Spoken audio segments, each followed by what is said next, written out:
Lucas capítulo 4, deixa eu ver se eu prego, tem 15 minutos, mas Deus é bom. Versículo de número 38, Lucas 4, 38.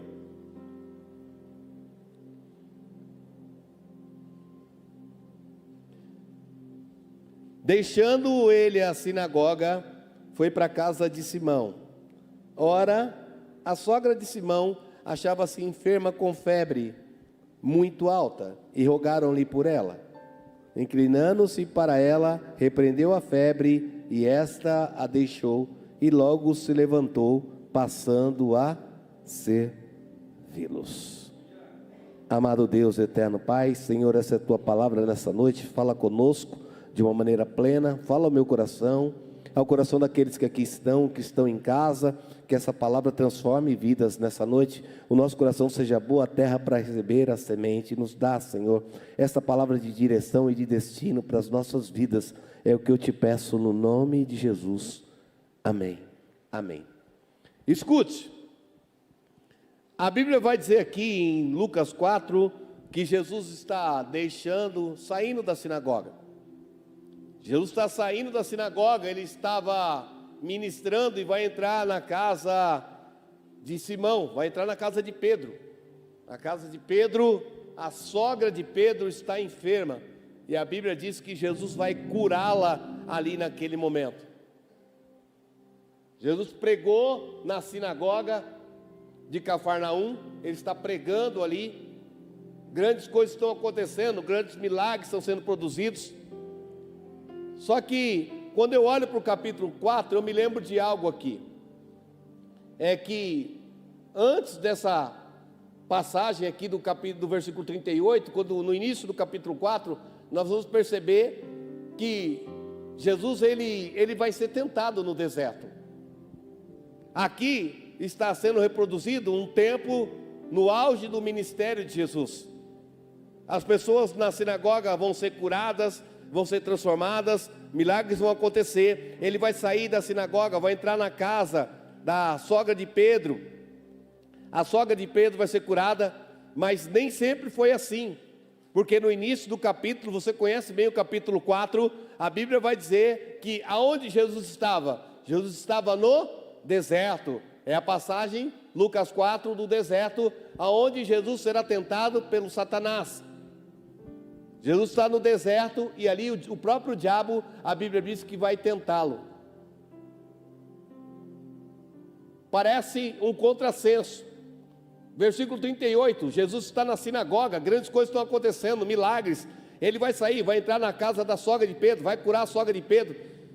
Mas um pouco tempo atrás, porque eu quero que você preste atenção que o capítulo 4 aqui, ele está sendo narrado no único dia do ministério de Jesus. Porque a gente acha que passou tempo, mas aqui não passou tempo. Agora há pouco, ali atrás, Jesus está vivendo um tempo de dificuldade e de adversidade, sendo tentado no deserto, e agora, o auge da vida dele.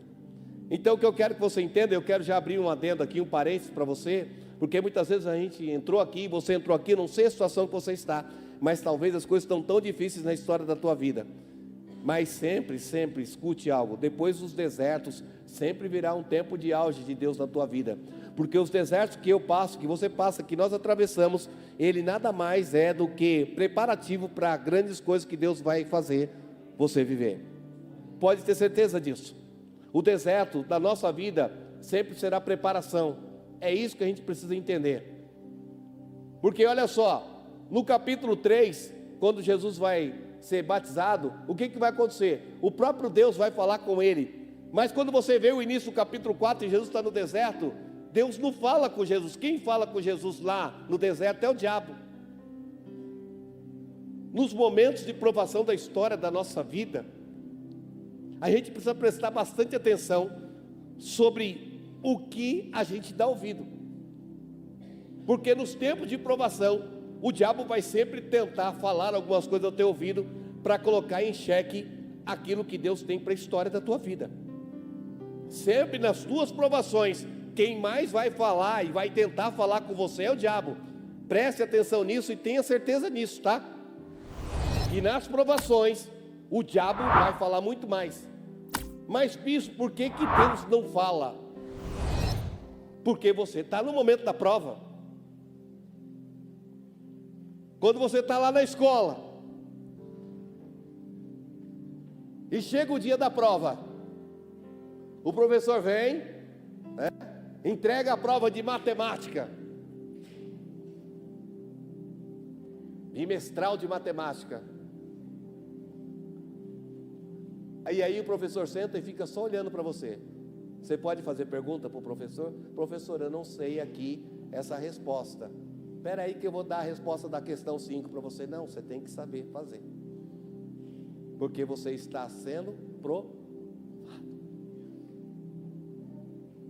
Tem coisas que Deus vai permitir. Mas o diabo, escute uma coisa. Sempre que Deus fala com você, o diabo vai vir sempre para falar também.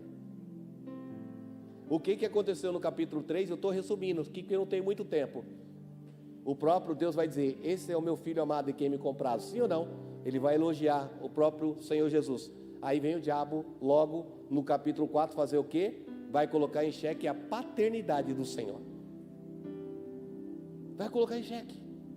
Porque é dessa maneira que o diabo age. Ele sempre vai tentar agir assim na nossa vida. E sabe o que eu acho tremendo? É que tudo vai depender, se você vai passar nessa prova ou não, tudo vai depender da estrutura que você está vivendo com Deus. Olhe para o irmão que está do teu lado e pergunta para ele, você tem estrutura com Deus, sim ou não? Eu não estou perguntando, ei, escute, olhe para mim, presta atenção. Eu não estou perguntando se você é crente. Eu não estou perguntando se você está numa igreja, se você tem uma carteirinha de membro. Eu estou perguntando se você tem estrutura com Deus. Porque, olha uma coisa, coloque para mim Lucas 4,4, por favor. Lucas 4,4. E Jesus respondeu, dizendo, está escrito. Lembra o que está acontecendo aqui? O diabo está tentando testar a paternidade do Senhor. E Jesus vai dizer, está escrito. Sim? Lucas 4,8. Mais uma vez o diabo vai tentar. E Jesus respondeu, vai de Satanás, porque está escrito. Aí, pela terceira vez, o diabo vai tentar Jesus. Coloque o versículo 12, por favor. E Jesus respondeu, dito está. Olhe para o irmão que está do teu lado e pergunta para ele, para você, está escrito ou está dito? Ei, quem está comigo, diga amém. As coisas de Deus para mim e para você, elas estão escritas ou estão ditas? Há uma diferença aí, que eu quero que você entenda nessa noite. Aquilo que está escrito eu conheço, aquilo que está dito está em mim, é bem diferente. Escute, tem muita gente que vive por conhecer. Antes eu te conhecia de ouvir falar, porque eu posso ler, eu sei o que está escrito, mas quando Jesus diz assim, Satanás, pela terceira vez, isso está dito, alguém falou para mim, Deus falou para mim, eu não li em livros de história, eu não li em livros de palavra, não foi algo que eu li ali no telão não, bispo, sabe, isso aí não é algo que eu só leio no telão, é algo que está dito para mim, Deus falou para mim. Então o diabo pode se levantar contra a minha vida, ele pode tentar quantas vezes quiser, mas está dito algo de Deus, e o que está dito de Deus, não está em palavras escritas, isso está dentro do meu coração. Deus disse para mim, Deus disse para mim, porque nós vamos viver as tentações, as dificuldades, os problemas, nós temos visto aí, sabe, eu recebi tantas mensagens, de pessoas preocupadas com problemas de saúde, e tantas outras coisas, mas, se está dito, se Deus disse para você, não é porque está escrito. Nas duas primeiras vezes Jesus falou, está escrito, para encerrar, porque depois do versículo 12, coloque o versículo 12 de novo para mim, por favor. Não tentarás o seu Deus, segue. E acabando o diabo, depois que ele falou que estava dito, acabou. O diabo, ei, vem para mim, presta atenção, hein? O diabo vai sempre tentar você quando você vai trabalhando só com conhecimento. Enquanto você achar que você conhece, o diabo vai ficar tentando você. Porque a gente vive assim, eu ouvi falar, está escrito lá. Não, irmão. Porque assim, escute uma coisa. O diabo, ele não tem medo se você sabe. O diabo, ele não tem medo se você leu a Bíblia 4 vezes. O diabo, ele não tem medo se você todo dia ouve a Bíblia no iPhone, no iPad. Ele não tem medo disso. O que na verdade faz a diferença é o que está dito dentro de você. É isso que faz a diferença na nossa vida. Por isso que muito crente no momento da provação, ele repete de ano. Muito crente no momento da provação, ele não passa. Sabe por que ele não passa? Porque não está dito para ele. Ele vive de conhecimento. Ele não está convertido, ele está convencido de alguma coisa, de frequentar uma religião, uma igreja. E aí nos momentos das provações, ele não vai passar na prova. Essa é a questão. Nós precisamos entender isso. Jesus está vivendo o auge, versículo 38, está tendo cura, libertação, mas olha de onde ele vem. Ele sabe o que ele está vivendo, e a gente precisa entender e compreender o que a gente está vivendo. Sabe, Jesus está lá, ele vai passar por isso, Cafarnaum vai ser tremendo, vai acontecer tudo isso, mas o que eu acho interessante é que a partir do versículo 23, quando Jesus sai, ele volta, ele vai para Galileia, o que vai acontecer? Ele vai para Cafarnaum, o que vai acontecer quando ele sai da Galileia, vai para Cafarnaum, e sabe o que vai acontecer? Quando ele chegar lá também tem uma sinagoga.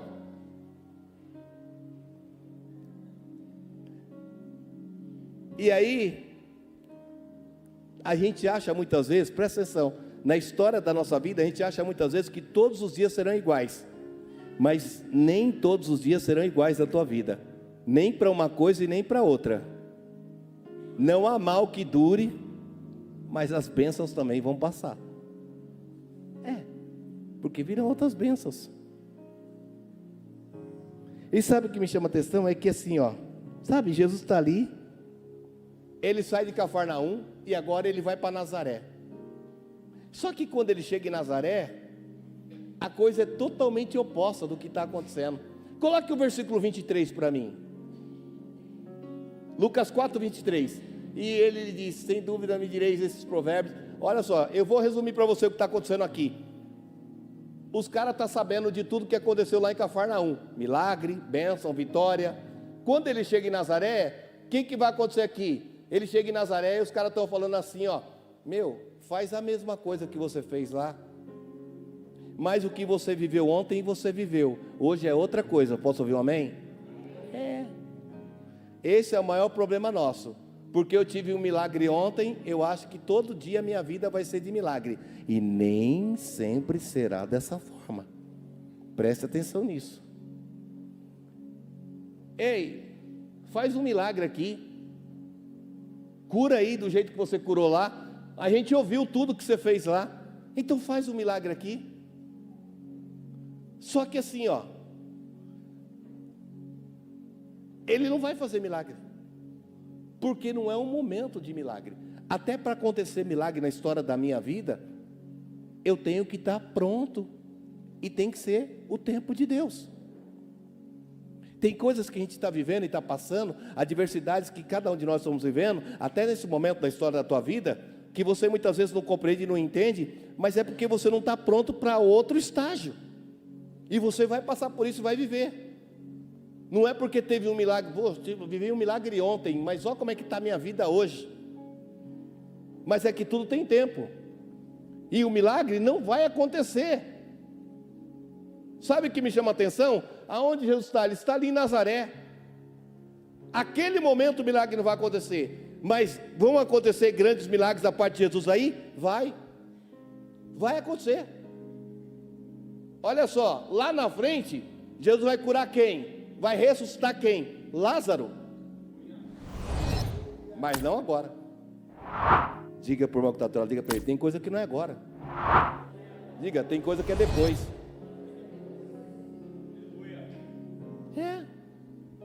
Você não está pronto ainda para viver.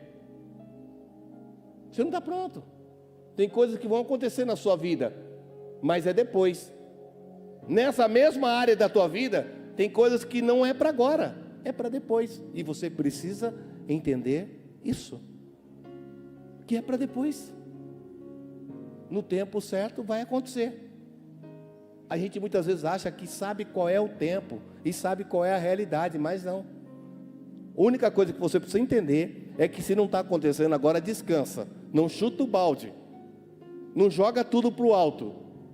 Se não aconteceu é porque não era o tempo. E no tempo de Deus, algo eu vou viver nessa área. Quem está entendendo isso, diga amém. Porque a gente é assim. Porque não aconteceu agora que eu queria, eu acabo abandonando o projeto. Eu acabo largando o plano. Não, deixa o plano ali. No tempo certo, Deus vai voltar naquilo. No tempo certo, Jesus vai voltar em Nazaré e milagres gigantescos vão acontecer. Mas não agora. Mas não agora. Não agora. Sabe o que eu acho tremendo? É que assim, ó. Sabe, Jesus vai sair, Ele vai voltar, Ele vai para Cafarnaum, Ele vai pregar.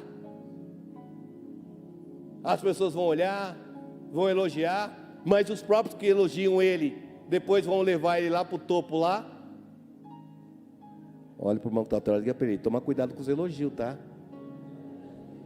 Diga para ele, nem sempre quem te leva para cima é que quer te elogiar. Ah, não é o que está escrito aí? Segue nos versículos aí? É, eu estou resumindo. Pegaram Jesus, levaram no topo. Às vezes tem, irmão, tem crente que gosta de tapinha. Quem que gosta de tapinha nas costas aqui? Não precisa levantar a mão. Tem elogio que é para matar, viu? Levaram Jesus lá em cima, mas para que era? Não, era só para jogar ele lá de cima. A gente tem que tomar cuidado com isso. É só dentro, não é na palavra não, mas eu vou abrir esse adendo aqui. Porque tem gente que gosta, não está me levando para cima. Cuidado, toma cuidado. Nem todo mundo que te leva para cima é no intuito de te ajudar. Nem todo mundo, tá? Eu estou falando aqui. Ei, escute algo nessa noite. Meu tempo já foi. Mas eu quero que você entenda algo aqui. Jesus, ele está nessa condição. Sabe? Ele vai. Ele está na sinagoga. Ele sai. Ele vai para a casa da sogra de Pedro. A sogra de Pedro está doente, está enferma dentro de casa. É engraçado que a Bíblia vai dizer assim, coloca o versículo 38, pode ir lá.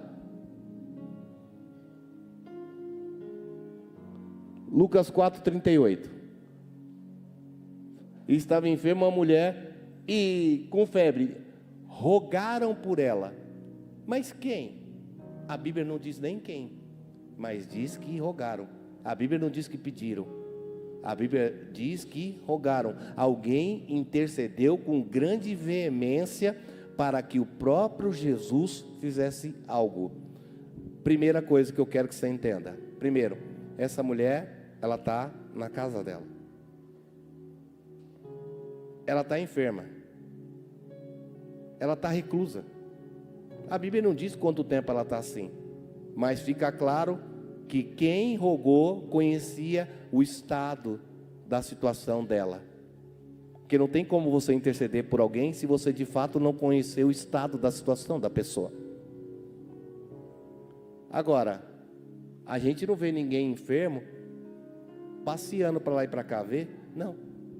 Normalmente a pessoa quando está doente, a primeira coisa que acontece, vai lá, filho, deita lá, vai lá no quarto, um colchãozinho, um travesseiro, ali se cobre, fica aí. A maioria das pessoas quando estão enfermas, qual é o local, o ambiente que uma pessoa enferma frequenta na maioria das vezes? O quarto, lá fechadinho, lá naquele cantinho, até que melhore. O ambiente de uma pessoa enferma normalmente é um ambiente recluso. Mas alguém sabia a condição dessa mulher. Alguém, porque a Bíblia não diz quem é. Não diz nem se é parente, alguém rogou. Porque Deus só precisa de alguém para rogar e para interceder. Não precisa ser nominal. Deus só precisa de alguém. Só de uma pessoa. A pessoa precisava de um óculos. Deus só precisa de alguém. Só. Talvez a moça não saiba nem o nome da sua filha. Mas não precisa. Porque Deus só precisa de alguém. Deus só precisa de você. Só isso. Talvez a pessoa nem saiba. Talvez a sogra de Pedro nem soube quem foi rogar para Jesus por ela. Porque Jesus poderia não ficar sabendo, mas Jesus vai ficar sabendo porque alguém intercedeu. Tem muita gente precisando. E você vai interceder. Posso ouvir um amém? Tem muita gente reclusa, fechada. Escute. Quantas mulheres donas de casa nós temos aqui? Isso. Abaixa a mão. As jovens não precisam levantar a mão não. Porque o jovem, o ambiente que o jovem mais frequenta em casa é o quarto. Eles dormem 14, 15 horas por dia. Agora, vamos falar com as mães assim. O ambiente que você menos frequenta da sua casa é o quarto. Você trabalha o dia inteiro, cozinha, sala, lavando, passando, cozinhando, lavanderia, não sei o quê. Quando chega de noite, lá para ir para o quarto, capota, já levanta, já arruma a cama, sai. O quarto é o lugar que você menos vai, sim ou não? Mas aí essa mulher agora, o quarto tornou-se o ambiente dela. Porque ela está enferma. Ela perdeu a condição dos outros ambientes. Ela está nessa condição, nessa situação que ela está. Com certeza, ela que tomava conta da casa toda, mas agora ela não pode, porque está assim. Mas aí alguém vai interceder por ela, porque aquele não é o lugar dela. Tem muita gente que está precisando que você interceda dentro da sua casa, dentro da sua família, que você tenha sensibilidade de ver que dentro da sua casa tem pessoas perdendo ambientes, perdendo relacionamento, pessoas que estão ficando reclusas e que Deus está contando com você para mudar essa história, para mudar esse momento. Tem pessoas que precisam sair desse ambiente de clausura, de depressão, entendeu? Precisam recuperar. Sabe por quê? Porque a Bíblia vai dizer, segue o versículo 39. Olha, essa mulher, o que acontece? Ela tinha serventia. Ela era serva, Tem gente lá, entendeu? Dentro da sua casa, que precisa da sua intercessão para ele se levantar. E para voltar a servir, voltar a ser útil. E a gente precisa ter a sensibilidade de rogar a Deus por essas pessoas. Às vezes a gente ora por tanta gente, mas a gente tem que orar primeiro pela nossa casa. A gente ora por tantas pessoas, mas precisamos orar. Deus está falando comigo também, tá? A palavra é para mim também, é para nós. Posso ouvir um amém? Tem pessoas dentro da minha casa que eu preciso levantá-las, que elas precisam voltar a ser úteis. Útil dentro da família, útil fora, útil no ministério, mas eu não tenho muitas vezes intercedido.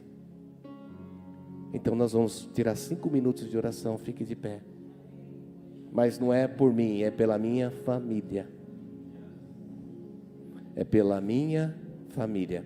Então eu quero que você se junte com a sua família aí, que é culto da família. E se alguém da sua família não está aqui, você vai orar. Irmão, o Quem crê que Deus está falando aqui? Vou orar pela sua família. Não, mas eu vim por mim. Não. Abraça a sua família aí. Abraça a sua família. Isso. Chega perto, irmão. Chega perto. Não precisa ficar ninguém longe. Pode juntar os obreiros, intercessor. É algo profético que Deus colocou no nosso coração aqui. Vamos orar. Vamos orar. É importante. Ai, bispo, minha família não está aqui. Abrace ela pela fé. Abraça aí. Abraça aí. Se algum obreiro, obreira puder chegar com os irmãos, com as irmãs que estão sozinhos, vai aí próximo, para ninguém ficar sozinho. Intercessores podem também. Podem ir, para não ficar ninguém sozinho. Isso. Abraça. Isso. A minha família.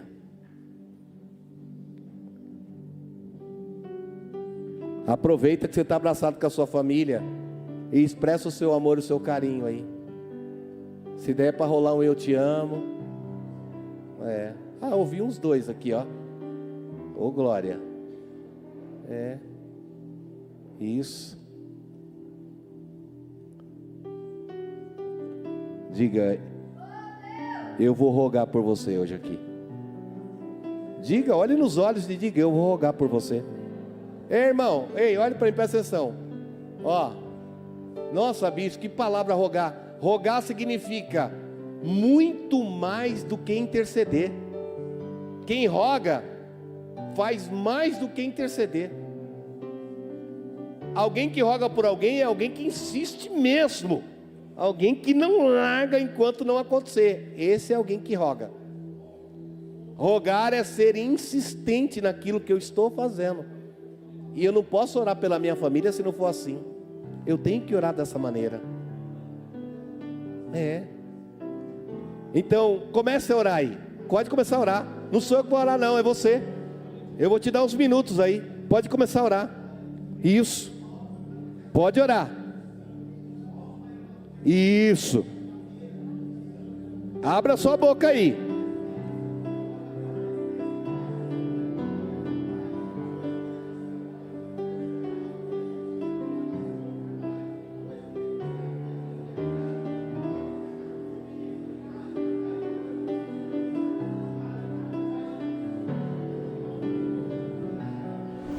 Vai orando. Isso. Dá lugar. Glória a Deus. Olha aí, Senhor. Olha as famílias em oração, Pai. Olha os teus filhos em oração nessa noite aqui. Que lindo. Famílias rogando um pelo outro, intercedendo um pelo outro. Ah, meu Pai, vai trabalhando nessa noite aqui. Vai quebrando todo jugo, todo peso, toda carga. Põe por terra nessa noite no nome de Jesus. E traz a bênção aos teus filhos. E traz a bênção aos teus servos. Ah, é no nome do Senhor Jesus que eu declaro. É no nome do Senhor Jesus que eu profetizo. Que as orações que estão sendo feitas aqui serão ouvidas, Senhor. Haverá resposta dessa oração. Haverá resposta desse pedido. Haverá resposta desse clamor. Eu creio, Deus. Eu creio, Pai. Eu creio na vitória. Eu creio na bênção. Eu creio no milagre. Vai tratando, Senhor. Vai quebrando todo jugo, todo peso, toda carga. Põe por terra, no nome de Jesus. E traz a vitória dentro desses lares. Meu Deus, toda enfermidade, toda malignidade, todo peso, Senhor, tudo aquilo que estava enclausurando, prendendo, separando, deprimindo, cai por terra nessa noite, nesse lugar. Olha as famílias que estão em oração, Pai. Nós intercedemos aqui, profetizamos aqui, declaramos aqui pelo poder da Tua graça. Olha que lindo, Senhor. Olha o Teu povo orando. Olha o Teu povo orando. Olha o Teu povo orando. Alcança os lares, as casas agora. Quebra todo jugo, todo peso, toda carga. Oh, glória!